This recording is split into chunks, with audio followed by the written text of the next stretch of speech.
Hello, everybody. Thank you for being here. It is truly an honor to be in the position that I have here, which is curator of art in the Center for American Decoys. So a lot of what I do focuses on the folk art collection and what is turned into an interest in exhibiting self-taught art as well. Last year, we had a show that included selections from the American Folk Art Museum. And in that show, we included a lot of traditional ideas about what self-taught or about what traditional folk art is, and included the work of Purvis Young, who's a self-taught artist. And so this next project that you're in right now called Friends of Folk, it combines those two ideas in a very similar manner in that we're looking at traditional aspects of folk art, which are culturally based, and then also includes self-taught art. Today with us, we've got an incredible family that I was introduced to here in the museum, actually right over there. And this was 6 to 8 months ago. And the Arients were in the previous show, and a gallery attendant came down to my office and said, "There are some collectors up in the gallery that I think you should meet." So I walked up, and we started talking, and there was actually a tornado warning that afternoon. We got to head to the movie theater. Yeah, So I got to spend an hour in the movie theater with the Arients, and during that hour, they extended an invitation to come to their house, see their collection, and now we're sitting here today. So please help me welcome Dr. Jim Arient and his wife Beth, and their son Matt Arient.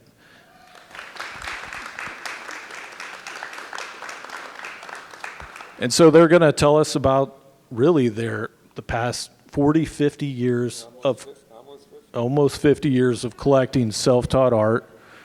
And Jim, I'd like to open it up and just ask you to talk about the idea of folk art and self-taught art, how those things are different. And yeah. Well, again, thanks everybody for coming. There's a lot of things you could do on a Saturday afternoon. And thanks for coming to take a look at self-taught art. So I think the one thing I would just like to talk about, so folk art to me is the big umbrella, but then under the umbrella are kind of subcategories. And so I would say our collection, which has been put together almost for 50 years now, which is incredible, is what I think self-taught art is a better explanation for it. And the difference is folk art has a cultural connection. For example, Swedish immigrants to America had their clothes and trunks, and then when they settled in America, they would decorate the trunks with flowery designs, and that's rose mailing. Well, they didn't invent that. That's a cultural thing that's been passed down in Sweden for probably hundreds of years. Same thing with the Pennsylvania Dutch quilt makers. A mother teaches a daughter how to make traditional quilts. And so they're untrained artists, so it's folk art, but they're not self-taught. Everybody in this show and everybody in our collection, these were people that one day, men, women, rural, urban, Afro-American, white, one day they just woke up and for some reason they had to create something. They had to decorate their porch, make a figure to stick in their yard. Some man with a cane decided at the end of the cane to carve the head of his dog or the neighbor that he didn't like. They all had some primal thing that one day they decided to create. But universally, when Matt and Beth and I would visit these artists, and over 45 years we visited over 80 different artists. Some of those artists we only visited once, but some of them we visited dozens and dozens of times. None of these people understood they were artists. I mean, we would talk about their art and they would say literally, "Well, I'm not an artist." And we go, "Well, no, actually Denzel or Mr. Dawson, or no, you are an artist, you don't even realize that."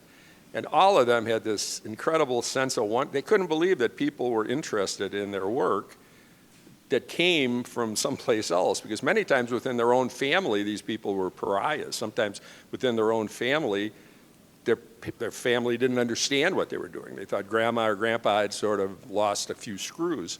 And the fact that people would show up at their door in rural Kentucky. I remember one time we visited this cane maker, and we knocked on his door, and so, here I am, 40 years younger, with an attractive blonde wife and a little kid 6 years old, and we're in rural Kentucky, and then he answers the door and he looks at us, and if we would have landed on his front lawn in a rocket ship, he wouldn't have thought that weirder than us driving up in a brown Volvo with Illinois license plates with a car-top carrier to put the art in. And so that happened over and over again. I mean, these people universally were just so charming and so naive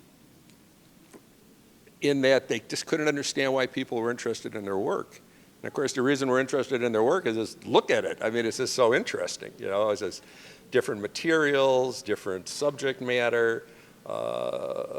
Some of them, it's from personal experience. A lot of it has to do with the town they grew up in.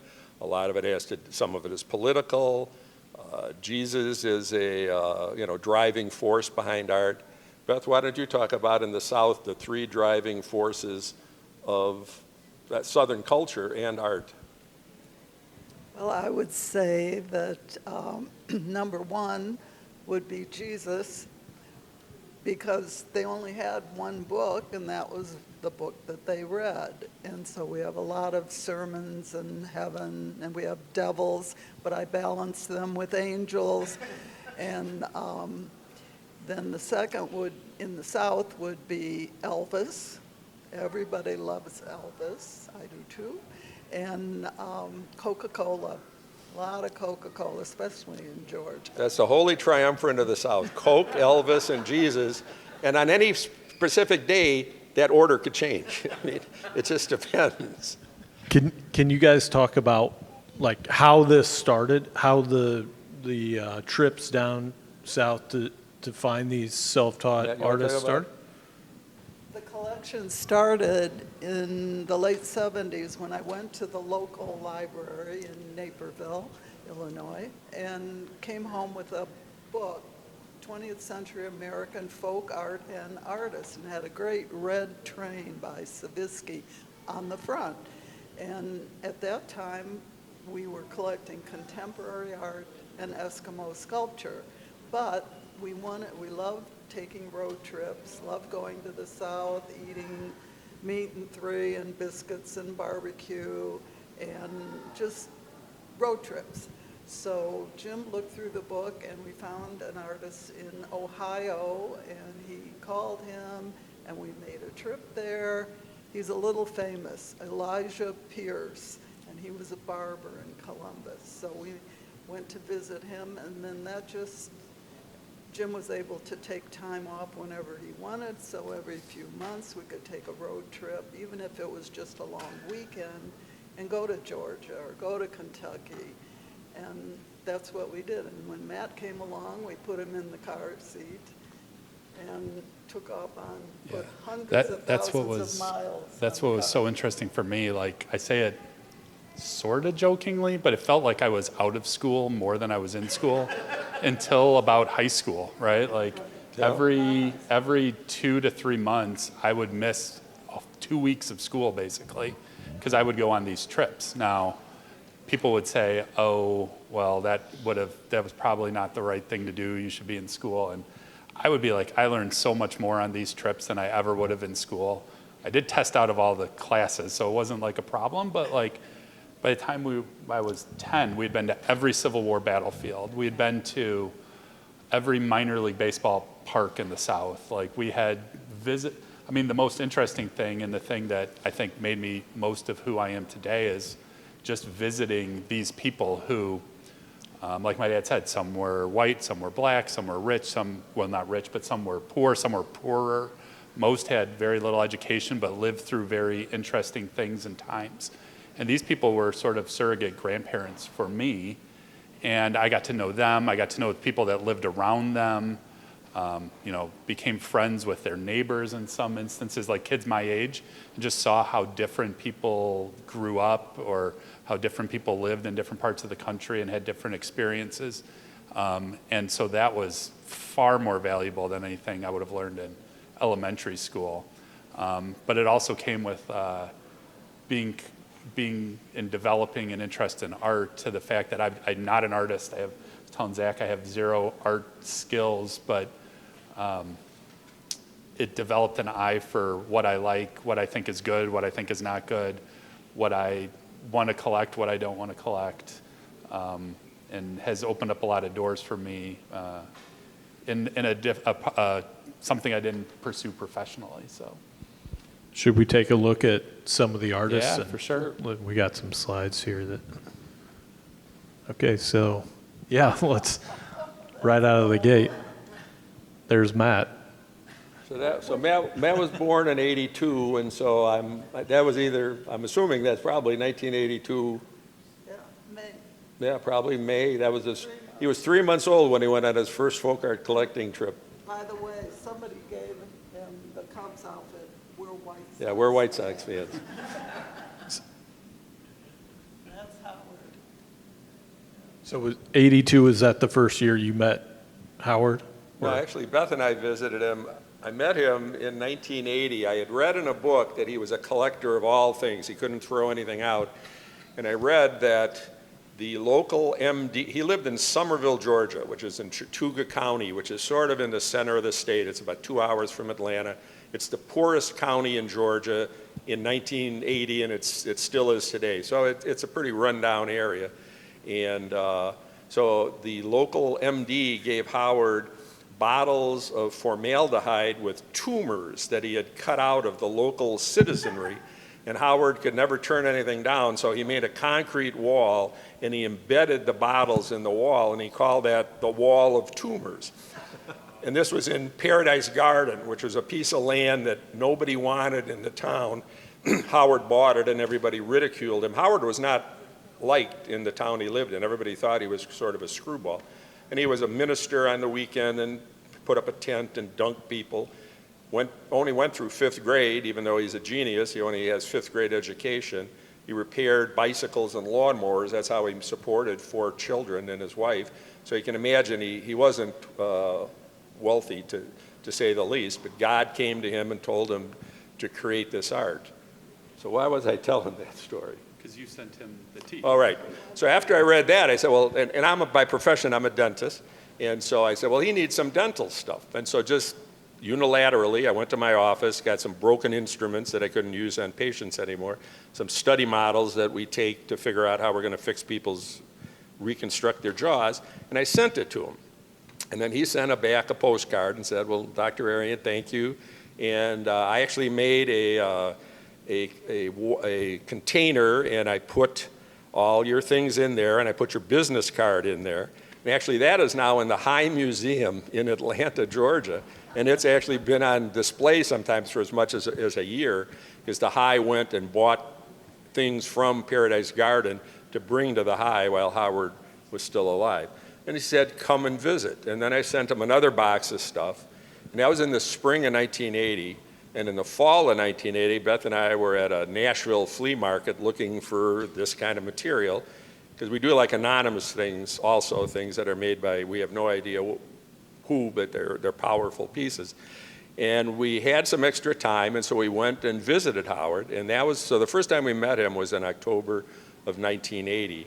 And we just hit it off from the first go, and then we would visit him usually 3 times a year, like 80 to 85. We'd visit him, I think, about 3 times a year.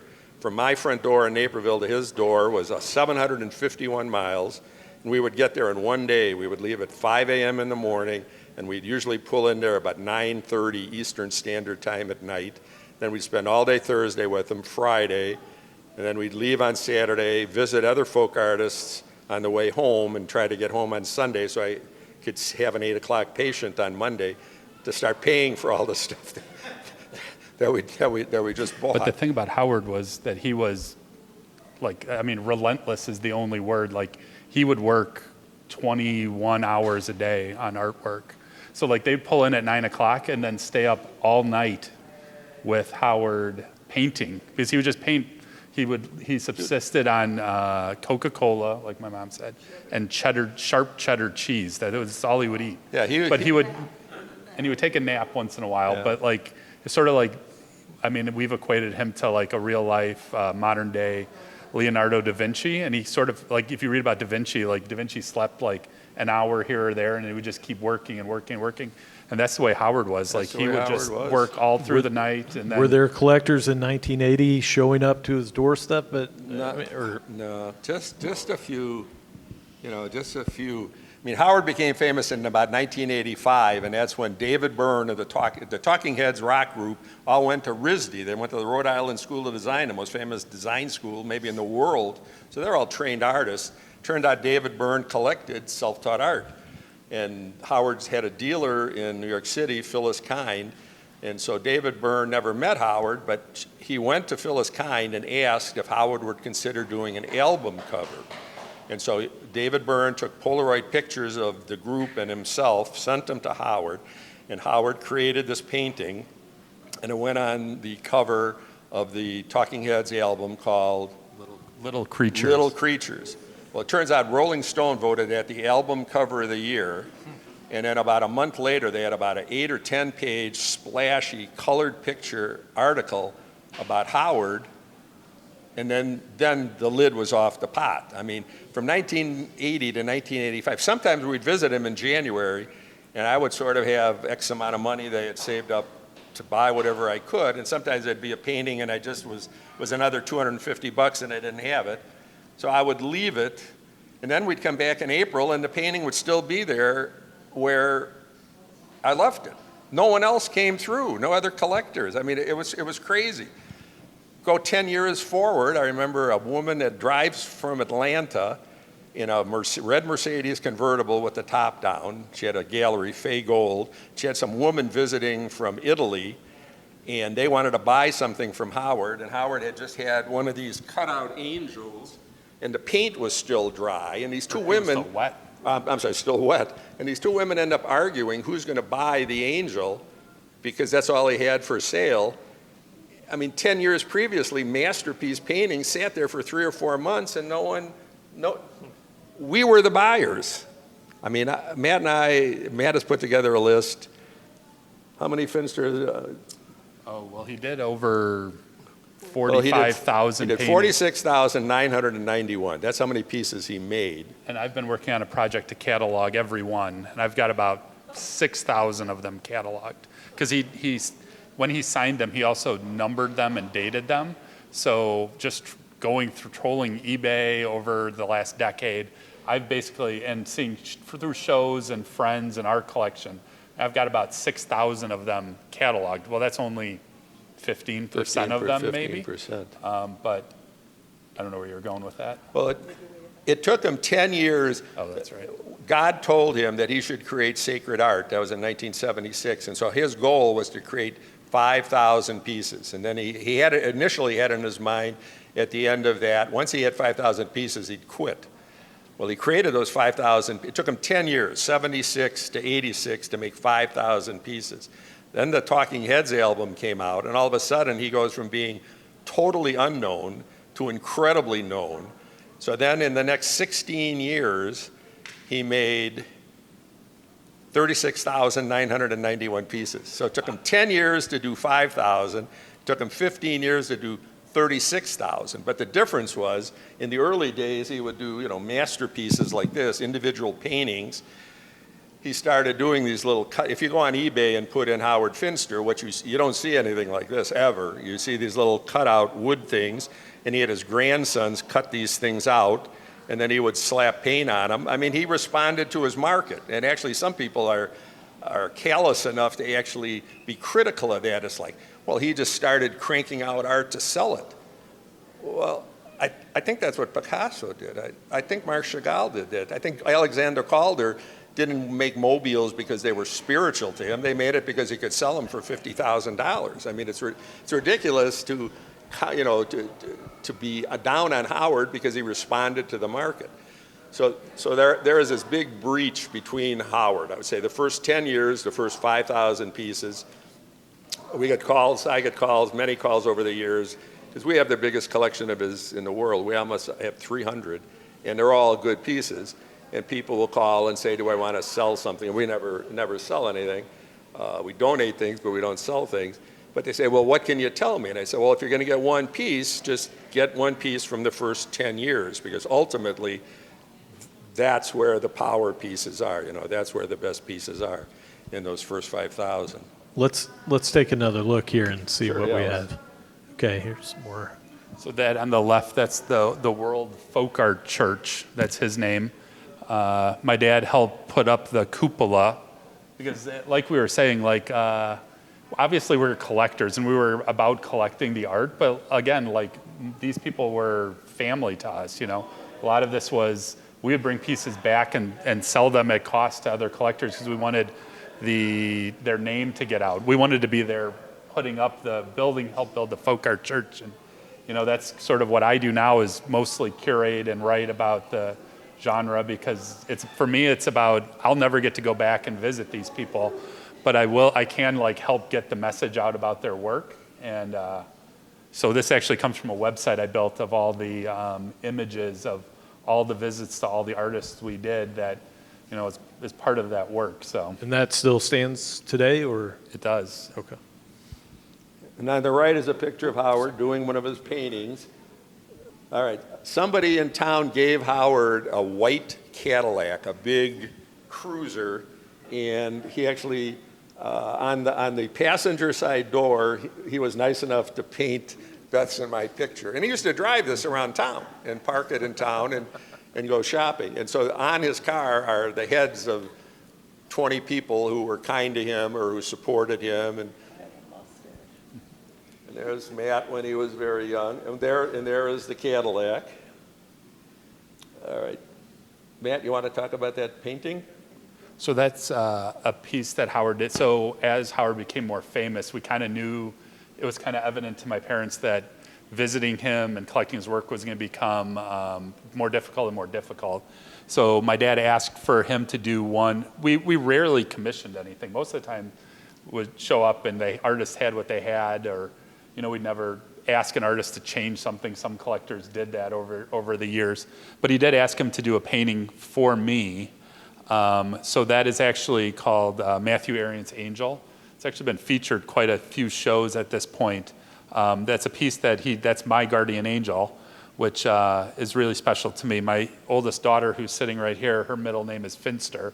So you can see how important Howard was in my life. And Now, when we commissioned this, Matt was 5 years old. I mean, he was a little kid. Yeah. So it was 1987, but it was after the Talking Heads thing. And again, our relationship with Howard was always going to be strong, but it changed because the whole world he was the most extroverted guy, and if you visited him, we'd be with him morning, noon, and night. After that album, it got to the point where he actually had to hide. I mean, there were people knocking on his door at 8 o'clock in the morning, 7 days a week, begging to buy art.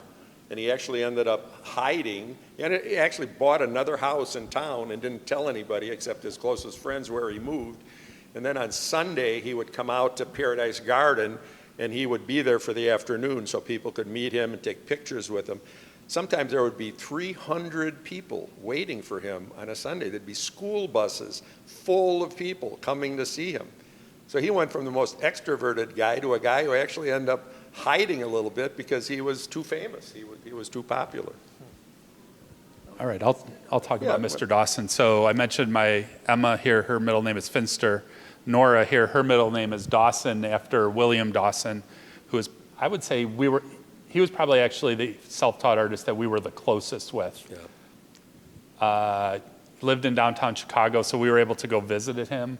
We probably at least visited him once, usually twice, maybe 3 times a week for over 10 years. So we're talking hundreds of visits. Hundreds of visits. And so he was born in Alabama in 1901, moved to Chicago, started just working in the fruits and vegetable market, and worked his way up to be the first African-American manager of the fruits and vegetables market in Chicago.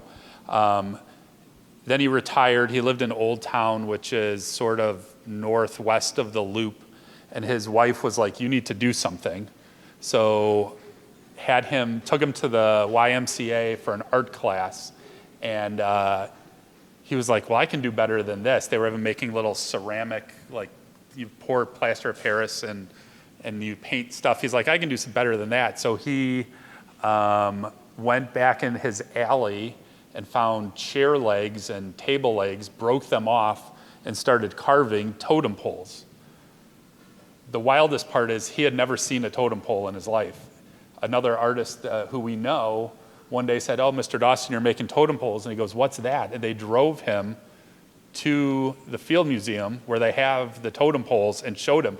And he was like, well, yeah, I've been making those, but didn't know these existed.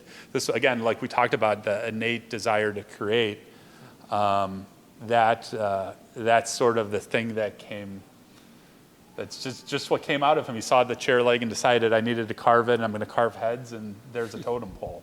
Were these people he knew? These portraits? No, I these think, heads are just- I think they're No, just, okay. they're kind of ambiguous. Closest thing to me is he, not every time we go visit, but quite a few times we go visit, he'd do little carvings of me.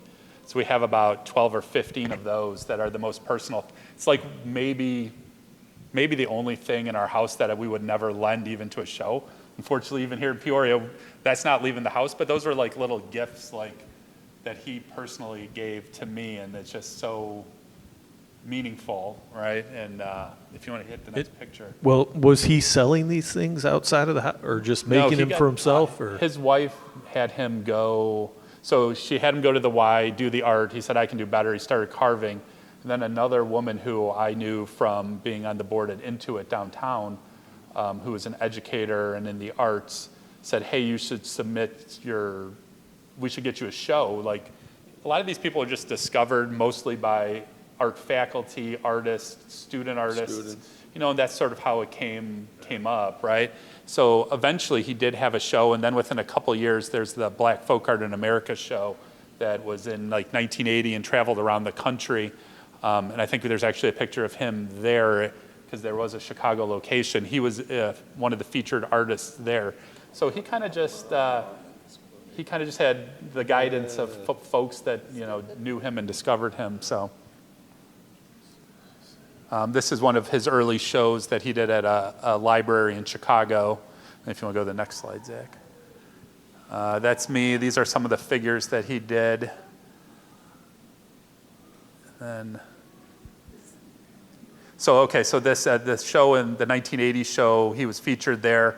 And then slightly before he died in 1990, the Cultural Center downtown Chicago, right across from the Bean in Millennium Park, the entire first floor was a show of his work, like probably 300. I think 300 pieces. 300 we went to pieces. 175. So that was him at that show, and I can still remember it clear as day. I was only 8 years old being there, and how proud and happy he was for people to see his work.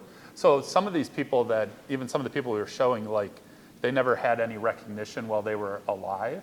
The nice thing about Mr. Dawson, or they had very minimal, maybe towards the end of their lives, they started being noticed and discovered. Mr. Dawson actually did have recognitions, particularly in the city of Chicago, where his work was out there and people knew it, and other people went and visited him, not nearly as much as we did. But didn't he famously grab Nancy Reagan's arm and lead her around this show? Yeah, he did. Okay. he did. So the story there is at the Black Folk Art Show, Nancy Reagan, and I think that was at the location in D.C. at the Yeah, it was Corcoran the- it was Gallery. the Corcoran Gallery in Washington, Nancy D.C. Reagan was there when she was First Lady, and Mr. Dawson just grabbed her by the arm and took her around and looked at all the art with her, and she was just so smitten with him. He was like the nicest person, just very outgoing and Yeah, gregarious. it's a wonderful and man. so that story is she was taken with Mr. Dawson. So Okay, this is S.L. Jones. His name was Shields Landon.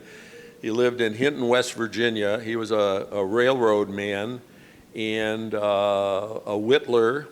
He actually was quite a famous banjo player and actually was in some famous music groups, and so that's what he was really known for. His first wife passed away, and that's when he took up carving. Why don't you hit the next one? So that is him on the left, and he's a very dapper man. I remember one time we visited him, I think 3 times, and It was in the summer, and it was in July, and hot and humid, and it was like 10 o'clock in the morning on a Monday, and I had on shorts and a T-shirt, and I already soaked through my clothes. And of course, he comes and meets us, and he's got on a suit with a long sleeve shirt and a tie. I mean, he's a very formal and dapper fellow. And he did this whittling, and then it was quite good, and somebody suggested he put it in the local county fair, and he won some prizes. And then there was a state park near there, and they had a gift shop, and somebody suggested, why don't you put your pieces in there, somebody will buy them. And it turns out somebody from New York came by and bought them all and brought them back to New York. And then for him, each one of these people had a door that opened for them. And for him, it was somebody finding his work at a local craft shop and bringing it to New York, and then people from New York start driving down to visit him and writing and buying pieces. And so that's how he sort of got into the folk art marketplace. We should say we've got the S.L. Jones, Dolly Parton over here. That's Dolly Parton after she's done some weightlifting. You know, it's Dolly on steroids, I think. But that was a common thing he did. He did heads, and he did some full figures. And he didn't do a lot of those. I just been reading a little bit and catching up. People think he may have done about 125 heads in his life. And those are golden. In the folk art collector fraternity, which definitely exists, having an S.L. Jones head is a big deal, because there just aren't that many of them. And they're pretty well scattered. We're lucky enough to have 8 of them, and they're among our favorite pieces. And then he kind of lost, again, with age, things start to go, and his ability to carve went. And so then he started doing some drawings, but they are very typical folk art, self-taught art drawings. They're all frontal. I mean, you never see a folk art artist draw a head sideways, because they don't know how to do that, because they're not trained. But frontal they can do. And so almost all of self-taught art painting, if you notice, when you've looked at 50 different artists, you go, they're all the same. They're all looking at you. The heads are looking out, facing you. I was going to talk a little bit about Son Ford Thomas. So Son Ford Thomas was a very famous blues musician. He lived in Leland, Mississippi. He would travel all over the world playing Delta blues music. He said one of the proudest things ever was people waited in Switzerland for 24 hours in the rain to get tickets to see his show. So he's up there. If you know about blues music, you know Son Ford from that primarily. But he made, and if you want to go to one of the next slides, Zach, he made these. These are animals and small heads. And if you want to go one more, he made heads with what he called gumbo clay, and it's literally clay dug out of the Mississippi River that he mixed with some additives like sugar and other things that you wouldn't particularly think are very archival.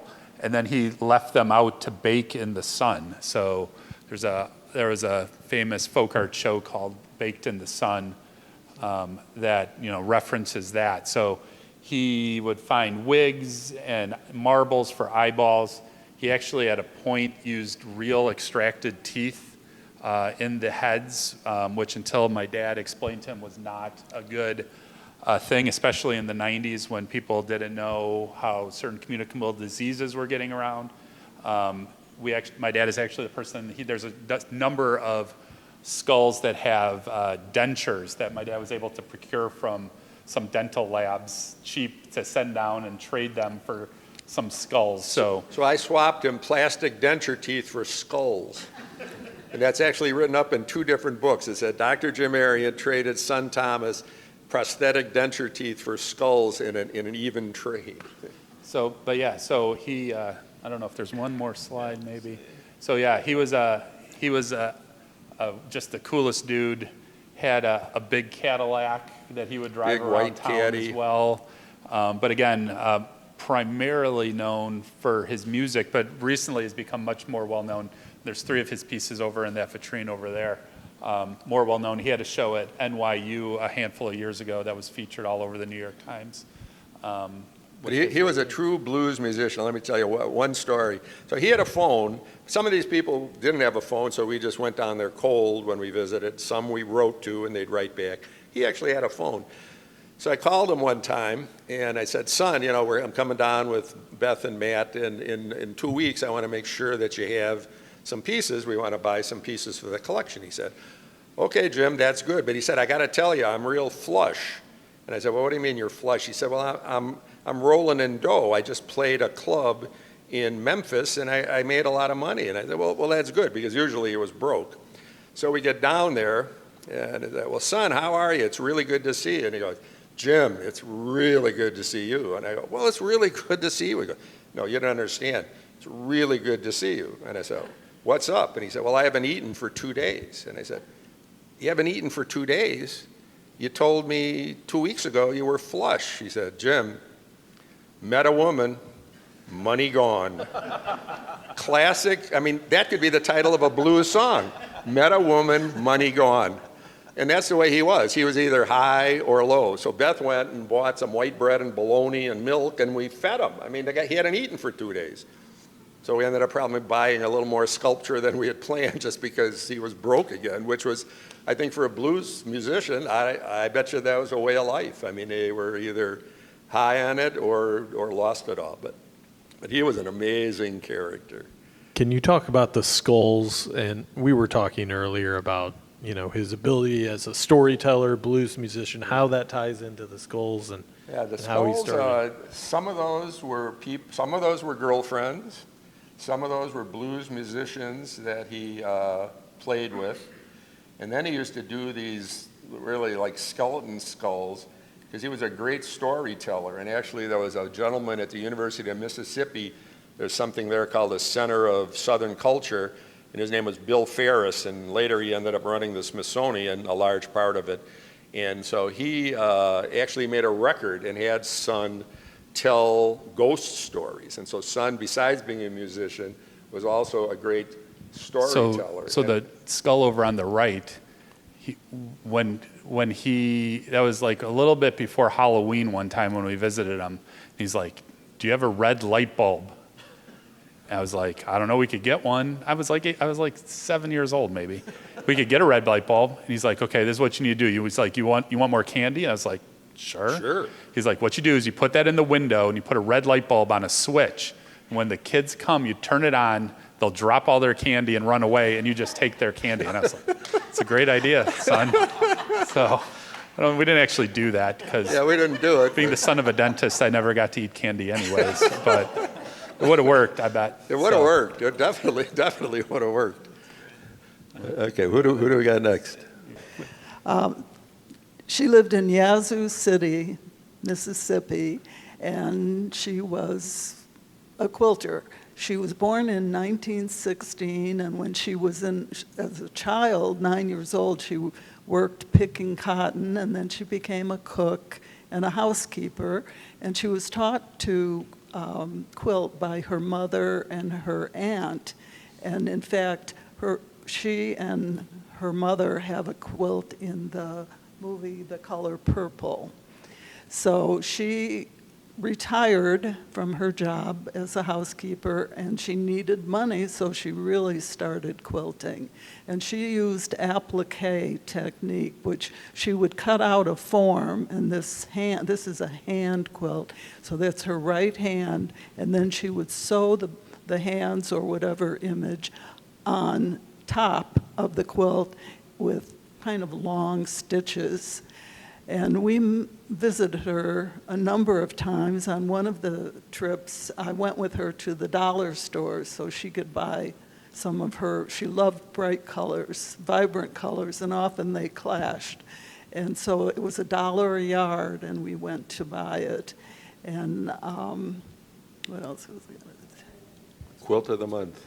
Oh, when we couldn't get down to her little shotgun house, you can see it there, and she always had the shutters of bright color. She had 6 husbands. We met Clarence. Clarence was great. And so then when we couldn't get down to see her easily, she would mail us quilts, so we called it the quilt of a month.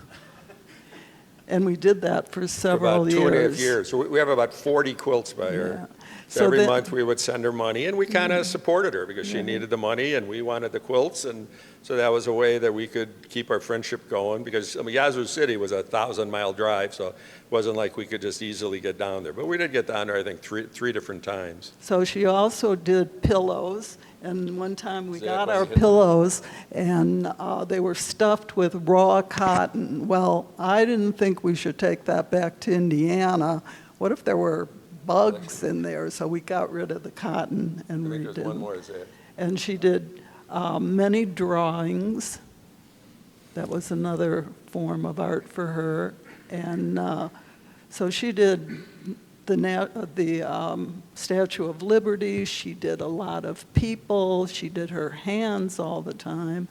And animals, she made crib quilts and Some her pillowcases. dries, yeah.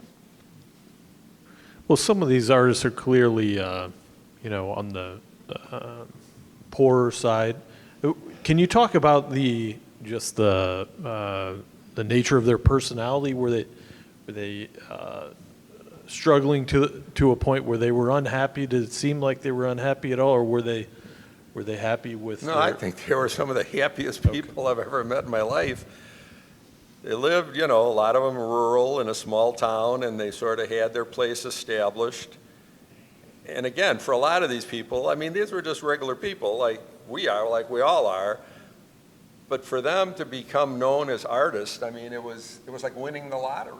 I mean, it's just, I couldn't imagine if you lived in some small town in Louisiana or Mississippi and all of a sudden strangers start showing up and knocking on your door and saying, gee, are you Sarah Mary Taylor? We saw your work in a book and we live in Chicago. And then they go, well, you drove from Chicago to see me? Yes. And do you have any quilts for sale? Oh, yeah.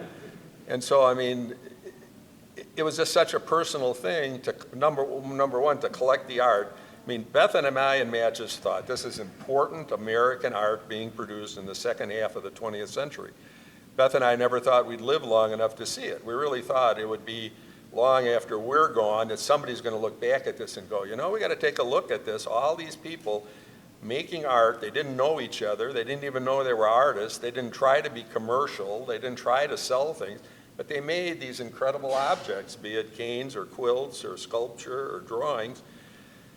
But that Corcoran show, that show in 1982, the Corcoran did a show of black folk art in America, and it was 20 different artists.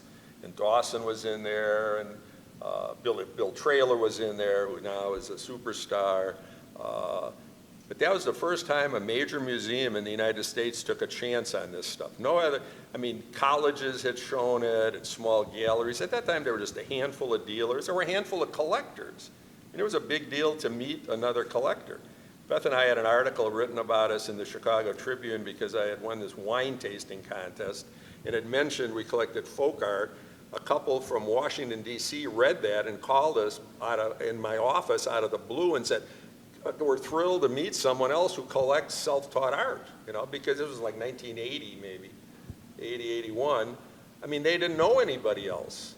And we ended up becoming friends with them, and they ended up writing this book called The Encyclopedia of American Folk Art by Chuck and Jan Rosenack, which is now the book. Like if somebody here wanted to learn about self-taught art, go on Amazon, buy a copy of this book, and just read it and memorize it, because that's basically what we did. And there just weren't that many people into this. But then one thing led to another, and that Corcoran show opened up the gates. That show traveled around the United States. The picture that Matt showed of Mr. Dawson, that was at the Field Museum in Chicago, and so that was one of the venues. So I mean, it left New York, went out to California, was in Texas, was in Chicago. And that was the first time, and that's just sort of opened the door. Other museums said, well, geez, if the Corcoran could do it, we can do it. And that's when these people slowly but surely started getting recognition. And then, there'd be a curator at some museum would catch, one of them caught his eye, and then they would do a show, and just one led to another. And now it's everywhere. I mean, museums are fighting for their work. Colleges and universities are having alums give them collections. I mean, now it's a big deal. I mean, there's thousands of articles, and you go on the internet, you can read for the next 5 years. And it's just amazing. I'm glad Beth and I lived long enough to see that. The sad thing is most of the people never saw that. I mean, many of them literally, outside of the small coterie of people that visited them, they never really got much recognition and passed on. Finster certainly lived to see total adulation. He was on the Johnny Carson show, for God's sake. I mean, you can't beat being on with Johnny, right? And We have that running on the screen over there Yeah. in a loop. it's unbelievable. And Mr. Dawson. So a lot of the people did get some recognition, but they're all gone now, pretty much. People ask me all the time, it's like, are there folk artists now? Are there self-taught artists? I suppose, but things have changed with the computer. First of all, if there was somebody like Howard now in 2025, if he thought he was hounded by people 25 years ago, oh my God. I mean, he'd have dozens and dozens of people there every day, morning, noon, and night, begging for work. I mean, he would have to leave the town and hide, because that's what happened to the few that are still left. I mean, they're literally inundated. So they went from nobody paying attention in 1980, and now everybody pays attention. And Matt, I have a question for you, if you don't mind me interjecting. Sure. So we have 18,000 school kids come through here a year. You have 2 kids with you right now. I have 3 at home. Why is it important that they see this art today, this art that was made 50 years ago now? I mean, I think seeing all art is important for kids, right? But I think this art particularly, here the argument against this kind of art that I've heard, and everybody who's into it has heard, is, oh, I could have made that. But here's the thing, you didn't, so that's my retort to that, right? But it does, like, my daughters, when they draw their work, I mean, it's not only from seeing it in our house, but like just the way that children learn to make art is very intuitive, right? And sort of actually, it seems like and I've heard this, like as you progress higher and higher in art education, it kind of gets forced out of you to some extent, which is why Dubuffet really liked Art Brut, because it was the rawest and most natural art, right? So I think it's important for kids to see this type of art, because I think it's easier for them to connect with, because it does look like something they could do. I mean, I'm honest about it, right? And I think the fact that you can come to a museum and see something that, a kid can connect with because they could see themselves making something like that is really, really important.